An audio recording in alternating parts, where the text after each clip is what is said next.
জাতীয় শোক দিবস সামনে রেখে এবং দলের সাংগঠনিক বেশ কিছু সিদ্ধান্ত চূড়ান্ত করতে গণভবনে আওয়ামী লীগের কেন্দ্রীয় কার্যনির্বাহী কমিটির বৈঠক।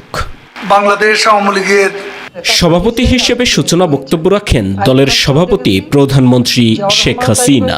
সরকারকে পদত্যাগ করতে হবে এমন এক দফা দাবির বিষয়ে প্রশ্ন রাখেন প্রধানমন্ত্রী।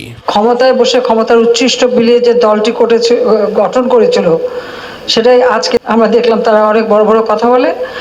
এক দফা আন্দোলন কি, আওয়ামী লীগকে ক্ষমতাচ্যুত করতে হবে আর আমাদেরকে পদত্যাগ করতে হবে। আমার প্রশ্ন, জাতির কাছে প্রশ্ন, কি অপরাধ আমাদের? আমরা কি অপরাধটা করেছি? এই খুনি, দুর্নীতিবাজ, সন্ত্রাসী, জঙ্গিবাদ, মানুষ হত্যাকারী, গ্রেনেড হামলাকারী, 10 টাকা অস্ত্র চোরাকারী থেকে দেশবাসী সাবধান। তারা বলে যারা কি আন্তর্জাতিক শক্তি পায়, কোন শক্তি যা আছে সেটাই আমরা জানতে চাই। কোনো শক্তি নাই তাদের সাথে, লুটেরাদের সাথে কেউ থাকে না। উন্নয়ন অগ্রযাত্রা অব্যাহত রাখতেও আশা প্রকাশ করেন প্রধানমন্ত্রী শেখ হাসিনা। জয় বাংলা, জয় বঙ্গবন্ধু বাংলাদেশ। সাইদুর রহমান আবির, ঢাকা।